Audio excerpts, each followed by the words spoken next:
Another question that many electrically inclined people will have is, why are there 3 wires for the input? Well, one of them is not really an input. This one's an input. That's ground right there. You can see the end of the ground wire right here. I don't yet have a termination on it, but I will soon. This one is our input. It's going to be high frequency AC, about like 7,000 volts. Low voltage compared to what the output of this will be. It's terminated here. So I actually have a nice connector plug, and I created a decent strain relief, again, filled with hot glue and heat shrink. So this is going to make a nice connection. The mating connector for this is actually this, which is rated for, I believe, up to 10,000 volts, which will be perfect because that will be the peak of our AC voltage. And it plugs like that. This is going to be installed flush inside of the control box or the transformer box of the driver circuitry. The last connection goes here, and it has blue heat shrink on it.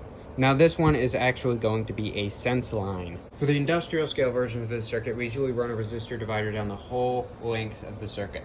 And that can be very expensive, but I would still like some rough estimate of what the output voltage is at any given time. With the sense line, I can measure the voltage across this capacitor, which should be around 20,000 volts at maximum voltage. I can then take whatever voltage I measure between these 2 points and multiply it by 25, and then add that measured value to the measurement from the other half of the circuit, which will be virtually identical, except the polarity will be opposite. So that way each half is 500,000 volts, and between the two we'll get our full million. 20,000 volts is still a lot, so I am going to have this connected to a resistor divider before going into the Arduino that is going to be controlling this whole thing. Yes, I'm using an Arduino.